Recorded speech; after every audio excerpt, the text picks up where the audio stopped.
I lose this job, my little boy stops breathing tonight. The ATM receipt fluttered out of the machine like a confession. Cassie Harmon stared at it for 3 full seconds before she let it fall into the trash can bolted to the side of the kiosk. She did not need to read the number. She already knew it. $3.17. That was what stood between her and the end of everything. The evening air outside the Walgreens on Chester Avenue had gone cold the way November in Kern County always did, fast and mean, like someone had flipped a switch on the storm. She stood there in her winter coat with the broken zipper, the one she kept meaning to replace, and she breathed in through her nose and out through her mouth the way the school counselor had taught her 10 years ago when she was a different person living a different life. The inhaler had run out at 7:45 that morning. She had watched Danny use the last puff of it, his small chest heaving, his lips going thin and pale at the edges, the way they always did when his lungs started to close in on themselves. He had looked up at her afterward with those dark eyes of his and said he felt fine, Mama. She had smiled and told him good. Then she had turned to the kitchen sink and gripped the edge of the counter until her knuckles went white and she counted to 10 in her head. The prescription ran $287 without insurance. She had called the pharmacy at noon. The woman on the phone had been polite and said there were payment plans available. You needed $50 down to start one. Cassie had pulled out her phone in the parking lot and gone through the numbers she knew by heart. She called her mother first. The line rang 4 times and went to voicemail, which was the same as a number. Her mother had her own things, her own bills, her own small apartment in Fresno, where she had been trying to get right with herself for the last decade. Cassie did not hold it against her. She called her older sister, Renata, next. Renata lived in Sacramento with a husband who drove trucks and 2 kids in middle school and a mortgage that breathed down the back of her neck every month. The line rang 3 times. Then a text came through. Babe, so sorry, at dinner we'll call tomorrow. Cassie put the phone in her coat pocket. She stood in the parking lot and thought about what she had. She had the night shift at Ridgecrest Diner, starting at 10. She had a 6-year-old boy whose lungs could decide to close at any hour. She had a 2009 Honda Civic with a check engine light that had been on since March. She had an eviction notice taped to her apartment door since Monday morning, the kind with official county lettering at the top, telling her she had 5 days to produce $800 or vacate the premises. She had $3.17. She went inside Walgreens and walked to the pharmacy counter and asked if there was any way to get the inhaler tonight on credit. The pharmacist was a young man with tired eyes, and he looked genuinely sorry when he shook his head. Policy. She said she understood. She thanked him. She walked back out through the automatic doors and sat in her car for 4 minutes with the engine off. Then she started the car and drove to the diner to pick up Danny. Her son was staying with Eunice Garfield from 2B, while Cassie worked days. But Eunice had a doctor appointment in the morning and could not take him overnight. This had stopped being a problem in the way that real problems feel like problems. It had become part of the arithmetic of Cassie's life. Danny came to the diner with her on the late shifts. He slept in the back booth under a pile of their winter coats, and he never once complained about it. He was 6 years old, and he had never once complained about it. She found him sitting on the stoop of the apartment building with his backpack between his feet and his dinosaur blanket folded neatly on top of it. When he saw the Civic pull up, he stood and picked up both things at once, efficient and careful, like a small person who had learned early that you do not leave anything behind. Hey, buddy, she said when he climbed in. Hey, Mom. She looked at him in the rearview mirror. He was watching the dark street outside. His color was good. His breathing sounded normal. You feel okay, she said. I feel fine, Mama. He said it, simply not trying to reassure her, just reporting the truth. She pulled out of the lot and drove them toward Ridgecrest. The diner sat on the far edge of Highway 58, where the road straightened out and the town started to thin into scrubland and darkness. It was a low building with a red neon sign and windows that glowed amber at night, like something warm in the middle of nothing. Sam Geddes had owned it for 31 years, and he ran it with a short temper and a consistent hand and a deep suspicion of anything that cost money. He was not a bad man. He was just a man who did not look too closely at the people who worked for him, and in Cassie's experience, that was the most common kind. She pulled around back and parked beside the dumpster. Danny was already unbuckling his seatbelt. There was a ritual to it. Cassie carried his backpack inside through the service entrance. She unfolded his blanket in the large corner booth at the back of the dining room, the one nobody sat in past 9 because the overhead light had been flickering for 2 weeks. She arranged the coats into a pillow. She made him a cup of hot chocolate from the machine behind the counter and sat with him in the booth for 15 minutes while he drank it and told her about a book he had been reading at Eunice's apartment about a boy who trained a falcon. He did not mention the inhaler. She had been waiting for him to mention it all evening, braced for it the way you brace for a wave you can see coming. But he only talked about the falcon book and asked what falconers did in the winter, and she told him she did not know exactly but would try to find out. He finished his hot chocolate and lay down, and she tucked the blanket around his shoulders, and he closed his eyes. She stood at the edge of the booth and looked at him. His lashes were dark against his cheeks. He had her coloring pale and sharp, but he had his father's jaw square even at 6 years old, and sometimes when he was asleep, she could see the man he was going to become underneath the boy he still was. Marcus Harmon had been a decent-looking man.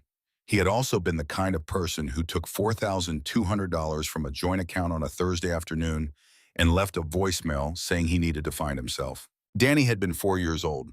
Cassie turned away from the booth and walked back to the counter and put on her apron. The early hours had been quiet, the kind of midweek Tuesday that barely registered, a few truckers coming off the interstate, a couple of highway patrol guys on break, one older woman who ordered nothing but lemon meringue pie and sat with it for an hour.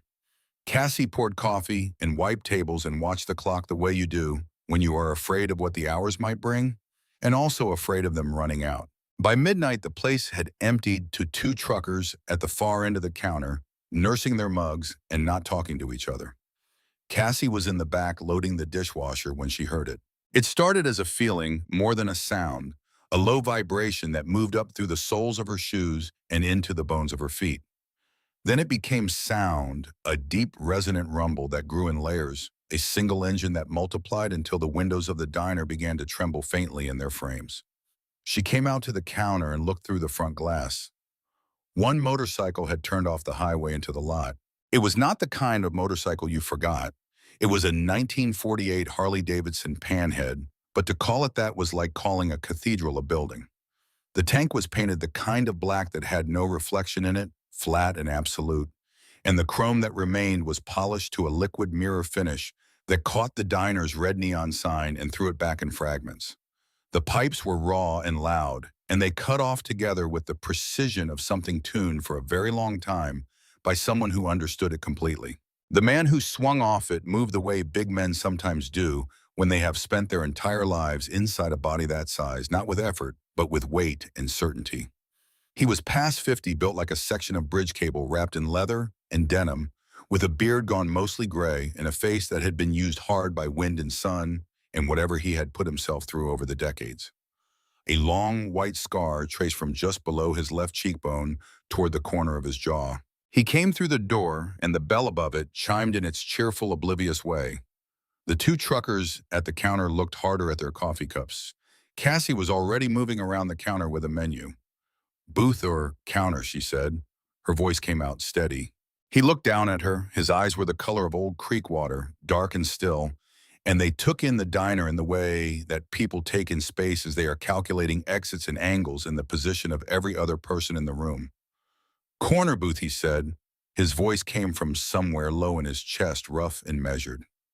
She led him to the booth diagonal from where Danny was sleeping and set the menu in front of him. He did not look at it.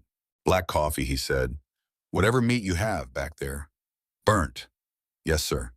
She brought his coffee first, filling the mug to within a quarter inch of the rim, the way you do for people who actually want coffee and not the performance of it. He wrapped both hands around the mug. His knuckles were scarred and his forearms were dense with faded ink. On the back of his left hand in old green tattoo script, a single word. Sophie. She did not ask about it.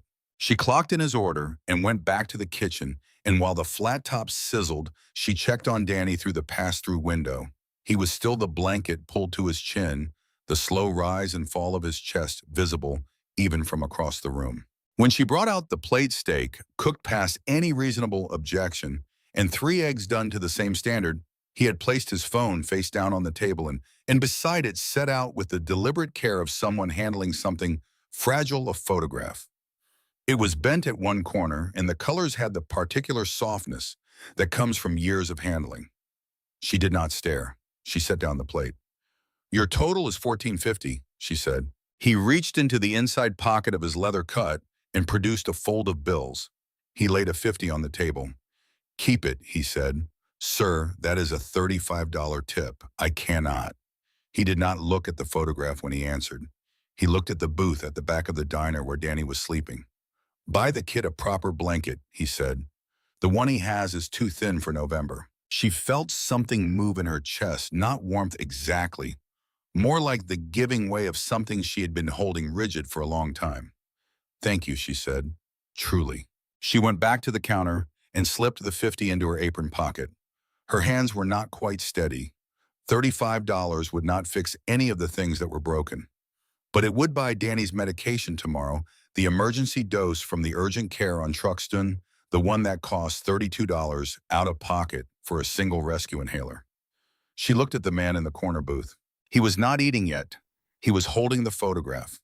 His thumb moved across the surface of it in a slow, deliberate arc, the way you trace the edge of something you are afraid of losing. The motion was so personal and so unguarded that Cassie looked away immediately. She went to the back and tried not to think about Friday when the eviction notice ran out. The diner settled into the stillness that only exists at the dead center of night, after the last of the regular world has gone to bed and before the first of the morning world has started. It was in that stillness that Cassie heard the brakes. A short metallic shriek of brake pads applied too fast, followed by the low cough of a truck engine cutting out. She moved to the service window at the back of the kitchen and looked out into the parking lot. A rusted Ford F-150 had pulled in and parked illegally close to the building, angled in beside the panhead in a way that put the two vehicles within 3 feet of each other. The truck's headlights died immediately. Two men stepped out into the dark. Cassie had worked enough late shifts to understand body language in a parking lot the way other people understand words on a page. These two men were moving wrong. Their heads turned in short, rapid sweeps. One had the loose, over-controlled motion of someone whose nervous system was not entirely his own at the moment. The other moved faster and more deliberate, pulling something long from the truck bed, a wooden loading plank. The second man produced a pair of bolt cutters from inside his jacket. Her first thought was not about the motorcycle. It was not about the man in the corner booth. Her first thought was Danny. If this lot became a crime scene in the next 6 minutes, the police would come with lights and radios and clipboards, and they would ask why there was a 6-year-old child asleep in a diner booth at 1:45 in the morning. The answer was that his mother brought him here because she could not afford childcare on a night shift waitress salary, and there was no one left to call. That answer would not sound good to the kind of people whose job it was to make those determinations. Child Protective Service had a number, and it got called. She moved without deciding to move. The tire iron was kept beside the back door for breaking up winter ice on the steps. She picked it up with her right hand, and it was heavier than she remembered. She pushed through the door into the cold. The two men were at the motorcycle. The one with the bolt cutters was crouched at the front wheel examining the chain lock. The other had the plank set up against the truck bed, acting as lookout. He saw her first. "This ain't your business," he said. His voice was flat. "Go back inside. Get away from that bike," Cassie said. She was surprised by the sound of her own voice. It was not shaking. The man at the wheel stood up.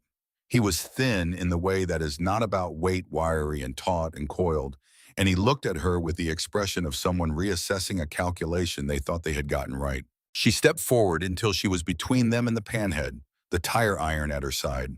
"Do you know whose bike this is?" she said. The first man took a step toward her. His partner had gone still with the bolt cutters in his hands, watching. "Move," the first man said. "Right now." She did not move. He came at her fast, one arm extended to shove her sideways. She swung the tire iron in a short, hard arc and felt it connect with his forearm and heard the sound it made, and the sound he made immediately after a high, ragged howl of pain that tore across the quiet lot. He stumbled back, holding his arm bent double, his face a mask of shock and fury. His partner looked at the arm, looked at her, looked at the arm again. The switchblade came out of his jacket with the small metallic sound of a catch releasing. The blade caught the red neon from the diner sign and held it like a sliver of cold fire. He was inside her reach before she could complete the swing, his left hand catching her wrist, his right driving the blade down and across in a short diagonal slash.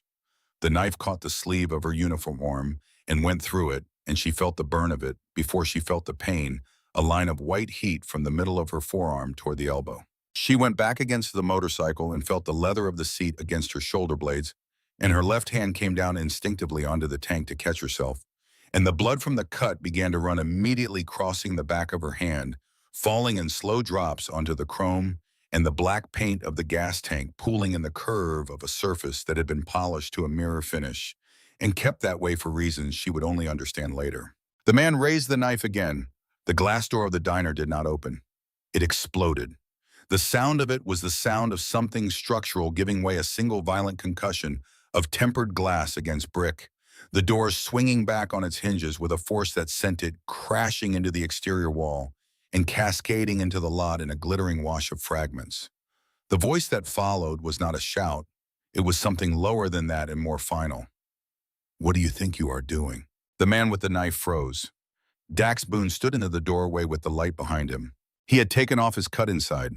What was left was a black thermal, and his arms in it were visible now in their full dimensions, the forearms roped with tendon and old ink, the shoulders broad enough to block the frame of the door. His face had changed completely. The creek water's stillness was gone. What had replaced it was something older and more absolute, the recognition of a situation and the decision already made about how it was going to end. He stepped off the threshold. Glass crunched under his boots. He looked at his motorcycle. He looked at the blood on the tank. He looked at Cassie. The 3 seconds that followed were the quietest 3 seconds Cassie had ever lived through. The man with the knife was still holding it up, but his hand had lost its conviction. Dax walked forward. He did not run. He did not need to. The man thrust the blade toward the advancing figure. Dax's left hand came up and caught the man's wrist at the apex of the lunge with the unhurried accuracy of someone who has seen this particular motion a great many times. There was no struggle.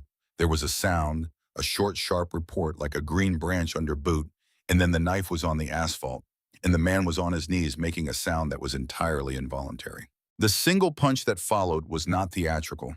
It was efficient. The man went down and stayed down. The partner was already in the truck. The engine turned over on the second try, and the F-150 went backward out of the lot, fishtailing briefly on the highway before its tail lights diminished and disappeared into the dark of Route 58. Dax stood over the man on the ground for a moment. His boot pressed lightly across the man's throat just enough. "If I see you in this county again," he said quietly, "they will not find enough of you to fill a shoebox." The man produced a sound of agreement that was mostly air. Dax stepped back. He turned. Cassie was still against the motorcycle. Her left arm was held across her chest, and the sleeve of her uniform was soaked through the mustard yellow, gone dark red from forearm to cuff. She was pale in the lot lights, her breath coming in short visible puffs in the cold air. She was still holding the tire iron in her right hand.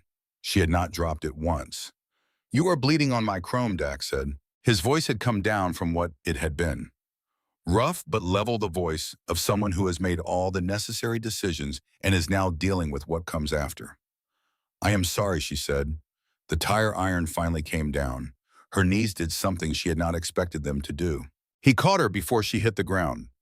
His hands were large enough that they fully encircled her forearms, and they were careful with her in a way that was not tentative, but exact, the way a person is careful with something when they understand both its fragility and its value. He set her on the step by the door. He pulled the hem of his thermal up and tore a strip from it in a single clean motion and wrapped it twice around her forearm above the cut, pulling it tight enough to matter. She made a sound she did not mean to make. "Why?" he said. He did not look up from the knot he was tying. "It is just a machine. You could have been killed over a piece of steel." She looked at the diner door or where it had been. "My son is in there," she said. He stopped tying. He looked up. He looked at the dark booth at the back of the diner, and in it, the shape of a small boy who was no longer lying down. Danny was standing at the edge of the booth. He was barefoot. He had come out from under his blanket and walked to the edge of the booth and stopped there. His face was white. His eyes were fixed on Cassie. He did not cry. He crossed the diner in 12 short steps and came through the broken doorway and the glass on the step and stopped in front of Dax and looked up at him. The man was 54 years old and 240 pounds, and he had been in places and situations that had left permanent marks on his body and his face and his history, and this 6-year-old boy looked directly up at him without flinching. "Please don't let go of her," Danny said. It was not a question. It was said the way things are said by people who have learned that the world is not generous with its stability, so you have to ask for the small pieces of it when you see them. Dax looked at the boy for a long moment. Then he looked down at Cassie, where she sat on the step. He did not let go. He called his phone out with one hand while keeping the other on Cassie's shoulder and dialed a number he knew by heart. The call lasted 12 seconds. He said a name, a location, and 2 words: "Stay put." Then he put the phone back. He lifted Cassie off the step with the same careful precision and carried her inside and set her in the first booth inside the door and told her not to move. He went to the back booth and gathered Danny's blanket and brought it back and put it over her lap. Then he went behind the counter and found the first aid kit bolted under the register and came back with it. Danny had climbed into the booth beside his mother. He was sitting close enough that his shoulder was pressed against her arm, and he was watching Dax with quiet, focused attention. Dax opened the kit.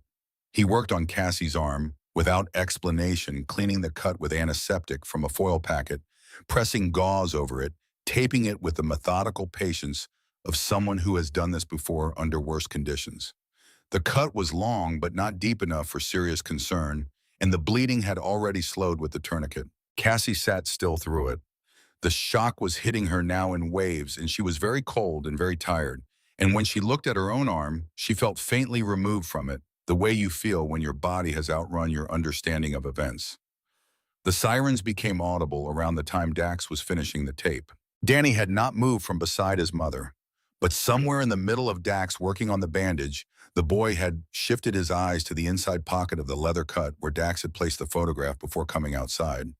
He looked at it for a long moment. Then he looked at the tattoo on the back of Dax's left hand, the name there in old green ink.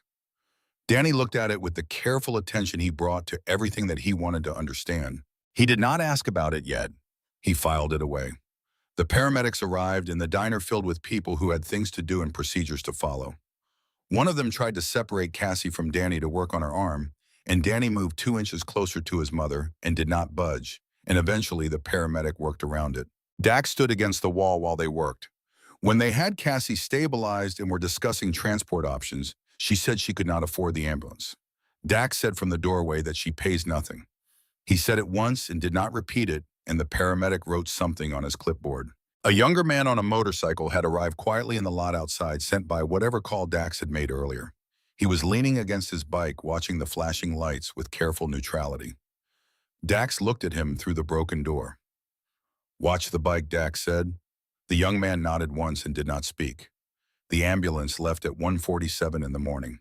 Dax stood alone in the parking lot with the cold and the quiet and the young man watching from his bike and the lights of the diner still on inside. He looked at the gas tank of his panhead. The dried blood on it had gone black against the black paint. You could barely see it if you did not know where to look. He knew where to look. He reached into the inside pocket of his cut. He took out the photograph. He looked at it for a long time in the lot light. A young man holding an infant wrapped in a pink blanket. The young man's expression was the expression of someone who did not yet know what loss was and was holding the thing they were going to lose. He put it back. He climbed onto the panhead and sat there in the dark without starting it. One boot on the asphalt, the other on the peg, his hands resting on the tank just below the place where the blood had dried. The November wind came across the scrubland and moved through the lot, and Dax Boone sat on his motorcycle in the dark outside a diner on Highway 58 and did not start the engine for a very long time. The phone call the next morning lasted 43 seconds. Sam Geddes did not raise his voice. He said the diner had a broken front door and a police report in a parking lot that had been a crime scene, and that kind of thing was not good for a business already operating on thin margins. He said he was sorry. He said it the way people say they are sorry when they mean they are done. Cassie sat on the edge of the hospital bed with her left arm bandaged from wrist to elbow and listened to him finish. The stitches under the gauze pulled slightly when she moved. There were 11 of them. She said she understood. She hung up. Danny was asleep in the chair beside the bed, his head tilted back, his mouth slightly open, the dinosaur blanket from the diner folded across his lap. A nurse had found it in the ambulance and brought it in with him. He had refused to let it be moved to a shelf. She looked at her son. She looked at the ceiling. She did not cry. The thing happening inside her chest was too large and too complicated for crying. It was more like the sensation of watching a wall give way in slow motion, brick by brick, each one going and the structure holding, and then another one going and, the math on it, and the math does not improve. She had 4 days left on the eviction notice. She had no job. She had $38 in her checking account. She had Danny. She got dressed slowly, working around the bandaged arm, and woke Danny gently and told him they were going home. He came awake the way he always did, fully and quietly without complaint. He picked up the blanket and folded it under his arm and took her right hand, and they walked out of Kern Medical into the gray November morning. The Civic was still in the diner parking lot. She called a cab she could not afford. The first day back was applications. She printed 6 of them at the copy shop on Oak Street, $1.25 per page, and filled them out at the counter there with Danny sitting on a stool beside her drawing in the margins of a scratched piece of paper. Waitress positions, a cashier post at a hardware store, a part-time opening at a dry cleaning operation on Union. She dropped them off in person because she had read once that in person was better. She wore long sleeves to cover the bandage. 3 of them looked at the bandage anyway. One of them, woman managing a breakfast place on Chester, asked directly if she was going to be able to carry plates. Cassie said yes. The woman said she would be in touch. She was not in touch. The second night was Danny's breathing. She had the emergency rescue inhaler from the urgent care on Truxtun, the $32 one bought with a portion of the $50 that Dax had left on the table. It was not his regular prescription. It was a bridge, something to get through the week on. Danny's lungs had been quiet during the day, but the night brought the particular dry cold that settled over Kern County in November. And the dry cold and Danny's airways had a long-standing disagreement. She woke at 2:15 to the sound of him coughing in the next room. She was out of bed before she was fully conscious and in his doorway before the coughing completed its second round. He was sitting up, one hand on his chest, his eyes open and calm. She gave him 2 puffs from the rescue inhaler and sat on the edge of his bed with her hand on his back and felt his chest beneath her palm, working harder than it should have been. She counted his breaths, 14 per minute. Normal was somewhere between 12 and 20 for a child his size. 14 was acceptable. She knew 14 was acceptable. She sat with her hand on his back until his breathing evened and the coughing stopped and his eyes closed again. Then she sat there for another 40 minutes in the dark, listening, because 14 per minute was acceptable. But her son was 6 years old and his lungs were not reliable, and the nearest emergency room was 3 miles away, and the bill from Kern Medical for the stitches had not yet arrived in the mail, but she knew what it was going to say when it did. She did not call 911. She could not afford what came after 911. This was the calculation she made in the dark of her son's room at 3 in the morning, and she was clear-eyed about it in the way that people who have been making impossible calculations for a long time become clear-eyed about them. It was not resignation. It was arithmetic. By the time his breathing settled fully, it was nearly 4 in the morning, and the cold had come into the apartment because the heat ran on a timer she had set to cut off at midnight to save on the gas bill. She went to the hall closet and got her own coat and came back and laid it across Danny's blanket and went to her room and sat on the edge of her bed until it was light. The third day was the county office.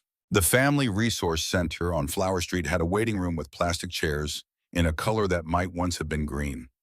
Cassie took a number and sat for 2 hours and 15 minutes and watched the room empty and refill around her.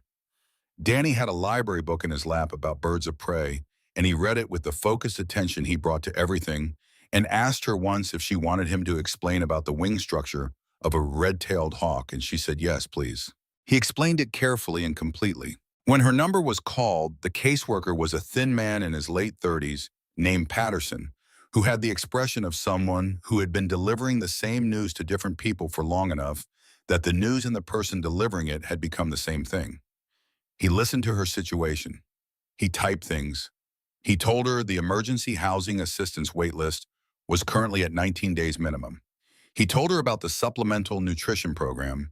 He told her about the winter utility assistance program. She asked about anything faster than 19 days.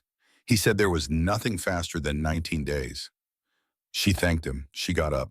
She took Danny by the hand. Outside on Flower Street, the November sky was the color of old concrete. Danny looked up at it and then at her. "Are we going to be okay?" he said. She looked at him. "Yes," she said. "We are going to be okay." She said it the way you say the true things when you are not yet certain they are true, but you know they need to be said aloud to someone who is counting on them. Danny nodded once as if she had confirmed something he had already reasoned through on his own. The fourth morning was Delano. She was up at 6:15. Danny was still asleep. She dressed quietly and went to the kitchen and looked at what was left in the cabinets. A can of soup, half a box of pasta, a jar of peanut butter getting close to the end. She made him toast with peanut butter and sliced the last apple in the refrigerator into 8 pieces and set it all at his place at the table. She made herself coffee. She had been thinking about the Delano Community Health Clinic since the second night. She had heard about it 2 years ago from another waitress at Ridgecrest, a woman named Doreen, who had a nephew with asthma and no insurance. The clinic operated on a sliding scale fee, no insurance required. They had a pediatric pulmonary specialist who came in on Wednesdays. Today was Wednesday. She had no appointment. She also had no working phone number for them because the listing had changed twice in 2 years, and the number she had written down connected to a recording saying it was no longer in service. She had tried it on the second night, sitting on the bathroom floor after Danny fell asleep, so he would not hear her on the phone. So she was going in person. She wrote a note for Danny and left it on the table beside his plate, telling him she had gone to get him an appointment with a new doctor and would be back before 9. She slipped a note under Eunice's door at 6:30 asking her to listen for him. The drive to Delano was 42 minutes on Highway 99 South. She drove it in the gray early morning with the heater on low because the temperature gauge on the Civic climbed it when she ran it on high, and she could not afford to find out what was wrong with the temperature gauge right now. The Delano Community Health Clinic was on Garces Highway, a low beige building with a small parking lot and a sign listing its services. She pulled in at 7:52. The lights were on inside. There was already a line, 6 people ahead of her. Cassie got in line. At 8, when the doors opened, she moved forward with the line, and at 8:22, she was at the front desk explaining her situation to a woman named Darlene, who had reading glasses on a beaded chain and who listened without interrupting. Cassie said she had a 6-year-old with chronic severe asthma, no current insurance, no primary care physician, since their previous doctor left the practice 8 months ago, a rescue inhaler that was not a long-term solution, and no appointment. Darlene looked at her over the reading glasses. She looked at the bandaged arm. "You drive down from Bakersfield this morning," she said. "Yes, ma'am." Darlene wrote something on a small form and slid it across the desk. "Fill this out. Dr. Abrams has a cancellation at 10:40, pediatric pulmonary intake. You will need to bring your son for the actual appointment. Today is just to get you on the schedule and start the paperwork." Cassie looked at the form. She looked at Darlene. "Thank you," she said.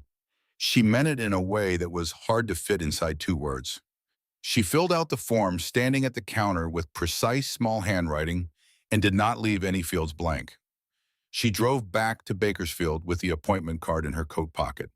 Danny's appointment was the following Wednesday at 10:40 in the morning. She did not know where they were going to sleep on Tuesday night, but Danny had a doctor's appointment. She held on to that the way you hold on to a thing when there is not much else to hold on to. On the 4th afternoon at 3:30, there was a knock at the apartment door. She was in the middle of packing, wrapping the few plates and cups and newspapers saved from the recycling bin, placing them in boxes gotten free from behind the grocery store on Ming. Danny was in his room methodically filling his backpack with the things he considered essential. She opened the door. Willa Shepherd from 1C was standing in the hallway. Willa Shepherd was 72 years old and had lived in the building for 11 years, which was longer than anyone else currently in residence. She was a small woman from Tuscaloosa, originally with white hair she kept in a bun, and a way of standing that suggested she had once been taller and had not entirely accepted the renegotiation. She brought things. It was her primary mode of expression. She was holding a casserole dish. I heard about what happened at the diner, Willa said. I heard about the job. Cassie leaned against the doorframe. Willa held out the casserole. Chicken and rice, still warm. Cassie took it with her good arm. Willa did not leave. She said a man came to see you yesterday morning. Big man, leather jacket. He knocked on your door around 9, and when there was no answer, he came downstairs and knocked on mine. Cassie went still. He asked me about Danny, Willa said. Asked whether the boy had bad breathing spells at night. Asked how many shifts you worked in a week. She paused. He listened very carefully when I answered. The kind of careful that means he was going to remember what I said. Cassie looked at the casserole dish in her hands. He did not leave a name, Willa said, but he sat in his car in the lot for about 20 minutes after. I watched from the window. He did not drive away until he had looked up at your apartment for a good long while. After Willa went back downstairs, Cassie stood in the kitchen with the casserole dish still in her hands and thought about that. She had been certain somewhere around the second day that she was a specific moment in a specific parking lot that had no continuation. She had thought about Dax Boone the way you think about people who appear in the middle of a crisis and then return to their own lives because their lives were happening somewhere else and the crisis was yours alone. She had thought she was alone in this. The information that she was not alone in this arrived in her chest in a complicated way she did not have words for immediately. It was not relief. It was something more fragile than relief, something she was afraid to put weight on yet. She put the casserole on the stove and went back to packing. The fifth morning was the last morning. The eviction notice had said 8 a.m. It was 7:45 now. She had 2 suitcases and 3 boxes stacked near the door. The apartment was bare in the way that rental apartments become bare at the end of a tenancy, the walls showing the ghost rectangles where pictures had been the carpet, showing the indentations where furniture had stood. Danny was sitting on one of the boxes. He was not reading. He was not drawing. He was just sitting with his backpack on, looking at the wall across from him with an expression that was composed and patient and old, in a way that Cassie could not look at directly for more than a few seconds at a time. She had $38. She had 2 suitcases. She had a doctor's appointment card in her coat pocket for a Wednesday 5 days away. She had a boy sitting on a cardboard box who was not crying. She went to the window and looked down at the lot. Then the floor began to vibrate. It started below the threshold of sound, a low frequency she felt in the soles of her feet before she heard anything. Then it became audible, a deep bass note that rose steadily from 1 engine to 2 to something that was no longer countable as individual sources. The windows trembled in their frames. Danny slid off the box. He came and stood beside her. He looked down through the glass at the parking lot of the apartment complex on Oleander Avenue in Bakersfield, California on a Saturday morning in November, and his mouth opened slightly. 30 motorcycles. They came in from the street 2 by 2, filling the cracked asphalt of the lot in a diagonal line that stretched from the entrance to the far wall, engines running. Black leather, faded denim, the winged death's head reproduced across 30 backs, the top rockers reading Hell's Angels, the bottom rockers reading California. The sound of them together was not loud the way traffic is loud. It was the kind of sound that occupied a space completely and left no room for anything else. People in the building were pulling their curtains. A man from the 3rd floor opened his door, looked down the exterior walkway, and closed his door again. Danny stood at the window and looked down at 30 motorcycles and the men who rode them, and he did not look afraid. He looked at Cassie. His voice was not uncertain. It was the voice of someone making a statement of fact arrived at through direct observation. "Mom," he said, "they came for us." Cassie had no answer for that. She put her hand on his shoulder. A knock at the door came 2 minutes later. Dax Boone stood in the hallway. He had on the same leather cut, the same engineer boots. He had taken his sunglasses off and was holding them at his side. He looked at the stacked boxes behind her. He looked at the bare walls. He looked at Danny standing in the middle of the empty room with his backpack on. He did not say anything for a moment. Then he reached into the inside pocket of his cut and produced a manila envelope. He held it out. She took it. She opened the clasp. Inside were 3 items. The first was a cashier's check made out to Kern Medical Center with a number on it that covered her ER visit, in the stitches in the ambulance charge that had arrived in the mail on the third day. The second was a lease agreement for a two-bedroom townhouse on the north side of Bakersfield in a neighborhood with sidewalks in a school within walking distance. The lease was prepaid for 2 years. Her name was already on it. The third item was a folded piece of paper smaller than the others. She opened it. It was handwritten in a script that was not refined but was deliberate, the writing of someone who chose words carefully because they were not in the habit of using many. It said Sophie would have been 31 this November. That was all. Cassie looked at the paper. "I cannot take this," she said. Her voice came out without enough air behind it. "This is tens of thousands of dollars. I do not know how to." She stopped. She looked at him. "Why," she said. Dax stepped into the apartment. He stood in the empty room with the ghost rectangles on the walls and the indentations in the carpet, and he looked at the envelope in her hands. Then he reached into his pocket again. He took out the photograph. He set it on the mantel of the unused electric fireplace beside the door. He did not hold it this time.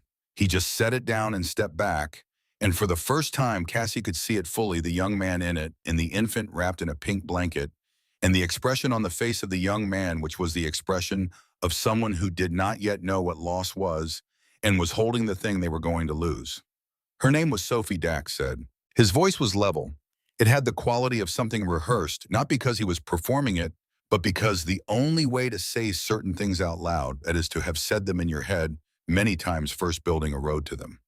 30 years ago, I was nobody, he said. A kid with grease under my nails doing body work at a shop in Fresno. I had $20 in my wallet most days and a motorcycle I was still paying off. Sophie had lungs like Danny, bad from the start. He looked at the photograph on the mantel. She had a bad spell one February, he said. We waited too long to take her to the ER. He stopped. His jaw moved once a small, controlled motion. I waited too long. I was looking at the numbers, trying to figure out which bill we could hold off on and whether the urgent care was going to be enough, or whether we needed the full ER and what the difference was going to cost. He looked at Cassie. We got there and they took her back, and I sat in the waiting room, he said. I picked up a magazine off the table, a used car classified ad, the free kind they have in a bin at the entrance. I sat there and I read it because I did not know what else to do with my hands. I read listings for cars I could not afford and would never buy while my daughter was dying in a room 10 feet away from me. The room was very quiet. When the nurse came out, he said the magazine was still in my hands. I looked at it on the way to the floor. I never forgot that. The specific magazine. What was on the cover? He looked at Cassie directly. I have been in this club for 28 years, he said. I have done things I would not undo and things I would. I have buried brothers. I have ridden through things that would make most men quit. He paused. Nothing has ever looked like that waiting room. He picked up the photograph from the mantel. You stood in front of a knife in a parking lot to keep a job so you could buy your boy medication, he said. You drove to Delano at 6 in the morning without an appointment and stood in line and asked for what you needed and drove home with an appointment card in your pocket and kept packing your boxes. He looked at her steadily. You did not wait for anybody to come save you. He set the photograph back down. Sophie did not have a mother like you, he said, but Danny does. The silence that followed had weight and dimension. Cassie stood inside it with the envelope in her hands and the handwritten note and the photograph on the mantel and the 2 suitcases by the door and the guy with the backpack standing 6 feet away. She felt the wall come down, not the slow brick by brick way she had felt it coming all week. All at once, one full section, like something that had been holding against pressure for a long time and finally made the calculation that the pressure was not going to stop. She stepped forward and put her good arm around Dax Boone and pressed her face against the leather of his cut. He stood still for a moment, the stillness of a man not accustomed to this and deciding what to do with it. Then his hand came up large and slow and careful and rested on her back. He did not move after that. From across the room, Danny watched. He watched for 3 seconds. Then he walked across the empty apartment and stopped in front of Dax and wrapped both arms around the man's leg and pressed the side of his face against it, his eyes closed. Dax looked down at the boy. Danny did not say anything for a moment. Then he tilted his face up. She was loved, wasn't she, Danny said. Sophie. He was not asking whether she had survived. He was asking the more important thing, the thing he had been working out since the night in the diner when he had seen the photograph and the tattoo and the way a large man's thumb moved across the edge of an old picture. Dax looked at him for a long time. He crouched down so that the geometry of height was no longer between them.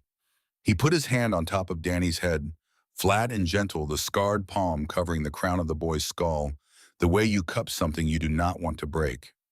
Very much, Dax said. Every single day. Danny nodded once slowly as if this were the answer he had needed to complete a calculation he had been working on for some time. He did not let go of Dax's leg. On the mantel, the photograph of a 30-year-old man holding his daughter in a pink blanket stood in the bare apartment with the morning light on it. Outside the window, 30 engines idled in the lot below, patient and steady, a sound like a great held breath waiting to release. Cassie looked at the appointment card in her coat pocket, the one from Delano, the one she had gotten herself. Then she looked at the envelope. Then she looked at Dax. She reached into her coat and set the appointment card on the mantel beside the photograph. You already made the appointment, Dax said. He was looking at the card. Before you came, she said. Yes. He picked up the appointment card. He looked at it. He folded it once along the existing crease and put it in the inside pocket of his cut, setting it in beside Sophie's photograph with the same deliberate care with which he set everything into that pocket. Then we go to Delano first, he said. Los Angeles can wait 1 week. He stood up. He picked up the nearest suitcase. He looked at Danny. You ready? He said. Danny Harmon, 6 years old with his backpack on his back and his dinosaur blanket under his arm, looked up at the largest human being he had ever stood close to in his life. He reached up and took Dax's free hand. Ready, he said. The townhouse on Redwood Court had a front porch. It was not a large porch, 6 feet deep, running the width of the front of the house with 2 steps up from the sidewalk and a railing that needed painting but was solid when you put your hand on it. There was a light fixture above the door that worked. There was a welcome mat that had come with the place. Cassie stood on that porch the first morning and looked at the street. The neighborhood did its living quietly. Ranch houses with maintained lawns, a sidewalk that ran the full length of the block. 3 houses down, a woman walked a deck in the early gray light and nodded when she passed the way. People nod in places where nodding is still the custom.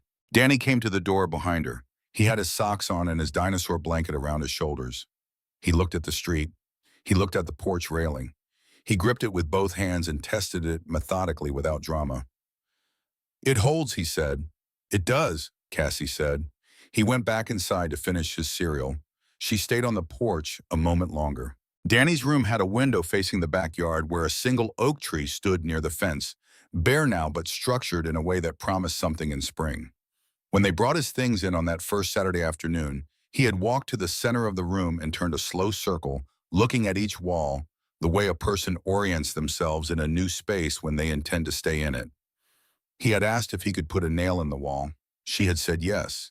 He had put up his drawing of her. The one that said, "This is my mom. She is not scared." It was the first thing on any wall in the new house. The weeks that followed had their own texture. The Wednesday appointment in Delano brought Dr. Abrams, a small, precise woman in her 50s, who spent 45 minutes with Danny and another 20 with Cassie, going through his history and his current medication regimen and what a proper long-term treatment plan would look like.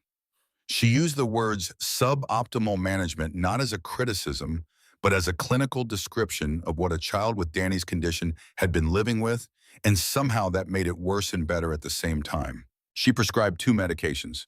She set a follow-up for 6 weeks. On the drive home, Danny fell asleep in the back seat before they reached Highway 99. Cassie drove north through the flat brown fields with her son asleep behind her and the prescription bag on the passenger seat and the heater working correctly because the Civic had been looked at by a mechanic named Curtis that Dax had sent to the new house on Sunday morning. Curtis worked on the car for 2 hours, charged nothing, and left a handwritten note on the windshield listing the 3 things he had fixed. She had kept the note. She kept most things now. Appointment cards and handwritten notes and the small, accumulated evidence that the present was different from what the past had been.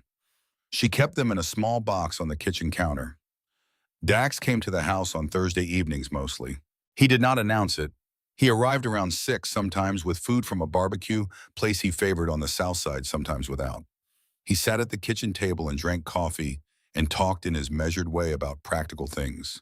Whether the heat was working, whether she had found leads on a job, what Danny's breathing had been like through the week. He did not overstay. He was in the house between 45 minutes and an hour and a half, never there when Danny went to bed. There was a careful geometry to his presence, a deliberate attention to the shape and size of it, the way a person is careful not to fill a space that is not theirs to fill.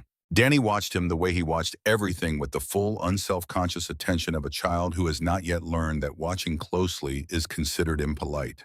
He asked Dax questions when he had them, directly and without preamble. About the motorcycle, about the scar on his left cheekbone, about whether he had ever seen a great horned owl in the wild. Dax answered everything in the same level way, with the patient attention of someone who does not consider a child's question a lesser category of question. They talked about birds once for 40 minutes. The Falcon book had led Danny down a particular corridor of interest, and he had arrived at a specific fascination with great horned owls, their hunting range, the mechanics of their silent flight, the way the leading edge of their wing feathers was serrated at a microscopic level to break up turbulent air. Dax had listened to all of this and then said that he had once, a long time ago, found a great horned owl in a drainage ditch outside Bakersfield with a damaged wing. Danny had gone very still. "What happened to it?" he said. "I kept it in my garage for 6 weeks while the wing healed," Dax said. "Fed it mice I bought at a pet supply shop. Then I let it go," Dax said. "What if it had not come back?" Danny said. Dax had considered this with appropriate seriousness. "Then it would have been somewhere else," he said. "But either way, it would have been flying." Danny had thought about this for a while. After that, he started drawing owls.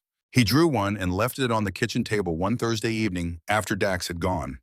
Cassie found it in the morning, a careful pencil sketch of a great horned owl in flight, wings fully extended, the feather detail on the leading edge drawn in with precision remarkable for a 6-year-old's hand. At the bottom, he had written one word: free. She put it in the box on the counter. The job came through in the 3rd week. It was a position as a shift supervisor at a food distribution center on the north side of town.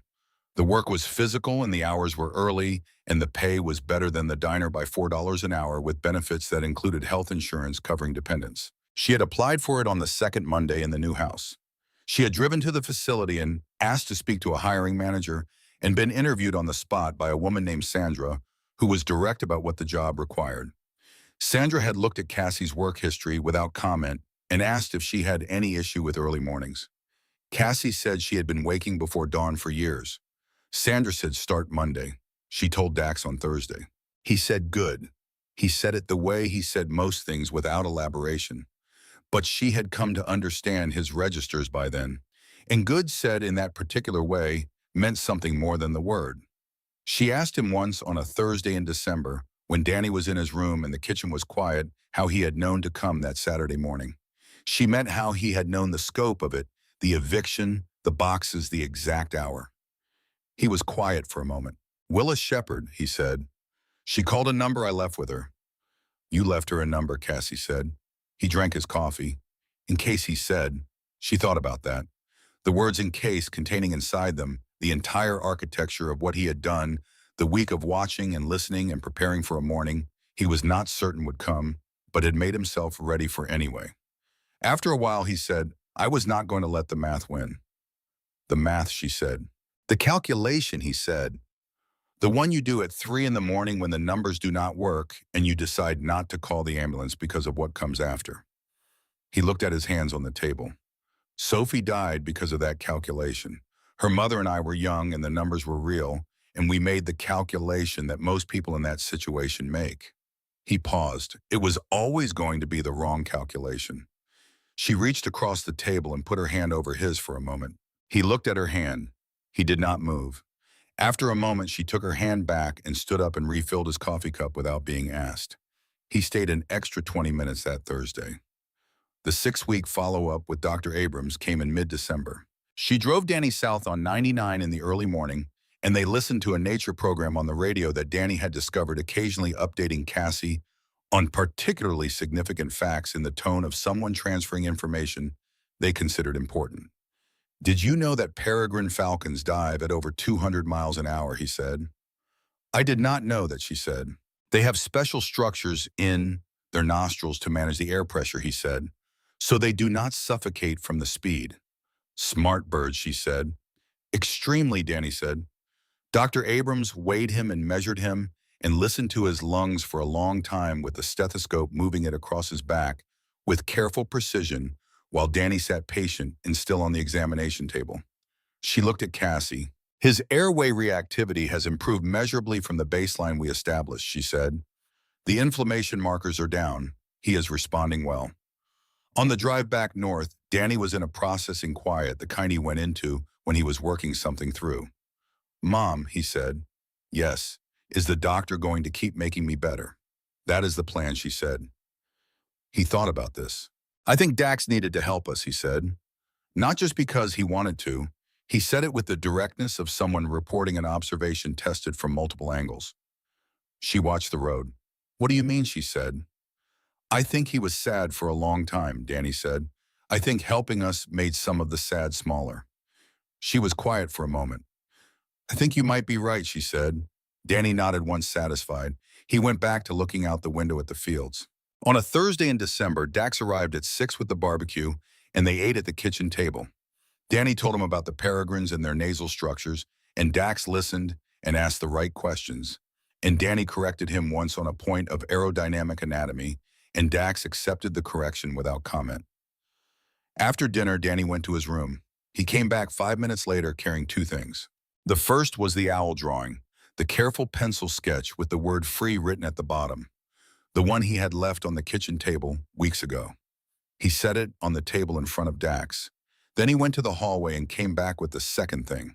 Cassie had made a copy of the photograph at the copy shop on Oak Street 2 weeks after they moved in the same shop where she had printed Gusha applications.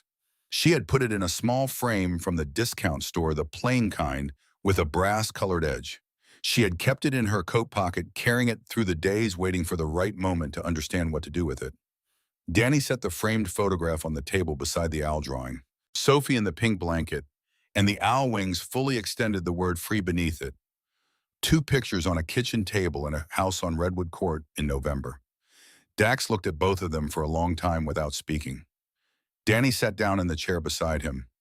He looked at the photograph and then at the drawing and then at Dax. She would have liked the owl, Danny said. I think she would have wanted to know everything about it, how it flies without making sound, how it sees in the dark. Dax looked at the photograph of his daughter. She would have, he said. She collected things she wanted to understand. She would have filled notebooks. She sounds like me, Danny said. Dax looked at him. She was louder, he said. From the day she was born, she was loud. She had opinions about everything, and she expressed all of them immediately. Danny considered this. I am working on being louder, he said. Dax looked at him for a moment. And then for the first time in the entirety of the months that Cassie had known him, across every Thursday evening, in every quiet kitchen conversation, in every careful measured presence in this house, Dax Boone smiled. It was not a large smile. It was not performed. It was the kind that arrives without permission, a small private thing that surfaces when something inside a person changes its position after a long time of being fixed. Danny saw it. Good, Dax said. His voice was different. Something in it that had been held taut for a long time had come down a degree. Danny reached over and picked up the framed photograph. He looked at it closely at the young man and the baby in the pink blanket. She was very loved, he said. I can tell from how you hold the picture. He set it back down on the table carefully between the owl drawing and his own hands. Dax sat with both things in front of him, the photograph and the drawing, and did not speak for a while, and the kitchen held the silence the way a good room holds the things that happen in it. 6 months later, on a Thursday morning in June, Cassie sat in a corridor of the pediatric pulmonary department at Valley Children's in Fresno and read a book while she waited. She was actually reading it. She had gotten through 30 pages. That would not have been possible a year ago. When Danny came out with the nurse, his backpack was on and his expression was composed and alert. He walked to her and sat down beside her and said they had him breathe into a machine 4 times, and each time he did better than the time before. Dr. Abrams came out 5 minutes later and said the words clearly and without ceremony. Normal range, Pulmonary function in the normal range for his age group. Continue current regimen. Annual follow-ups going forward. Cassie sat with that word. Normal. Not exceptional. Not a miracle. Just normal, the right size for what it meant, which was everything. She shook Dr. Abrams' hand. She helped Danny into the back seat in the parking structure and stood for a moment with her hand on the roof of the car. She looked at the concrete ceiling, the fluorescent lights, the oil stains on the floor, the ordinary, unremarkable structure of a place where ordinary, unremarkable good news had just been delivered. She got in and drove north on 99. She called Dax at the junction of 99 and 58. He picked up on the second ring. Normal range, she said. That is what the doctor said. There was a pause on the line. Yeah, he said. She said thank you for all of it. He was quiet for a moment. You drove to Delano at 6 in the morning, he said. You stood in that line. She looked at the road ahead, straight and long and north.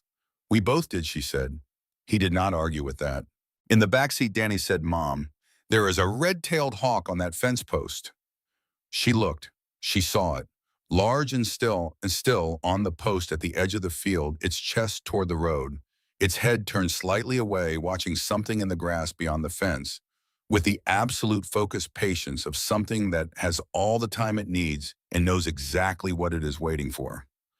Tell Dax, she said. Danny leaned forward. There is a red-tailed hawk, he said into the phone on a fence post on Highway 99. Its hunting posture is very good. There was a pause. Then Dax said, I will watch for it. She put the phone down and drove her son home through the wide, flat fields under the June sky. That evening, the panhead was in the driveway on Redwood Court when they pulled in. Dax was on the porch steps with a paper bag from the barbecue place. He stood when the car pulled up. Danny got out before Cassie had fully stopped and crossed the small yard and stopped 2 feet short of Dax, as if remembering himself. Dax looked down at him. Normal range, Danny said. Normal range, Dax said. Danny nodded. Then he went up the steps and into the house. Dax watched the door close behind him. Then he looked at Cassie. She stood at the edge of the porch steps and looked back at him. The evening light on Redwood Court was the particular gold of California June, the kind that makes ordinary streets look like something worth keeping. The oak tree in the backyard was fully leafed, now green and full, its branches moving easily in the small wind that came across the neighborhood. At that hour, the way things move when they have grown strong enough to give without breaking. She took the steps. She took the paper bag. They went inside. Through the kitchen window, the oak tree moved in the evening light, and the little street outside went about its quiet life, and the panhead sat in the driveway with the last of the sun on its tank, and in the house on Redwood Court, the table was set for 3.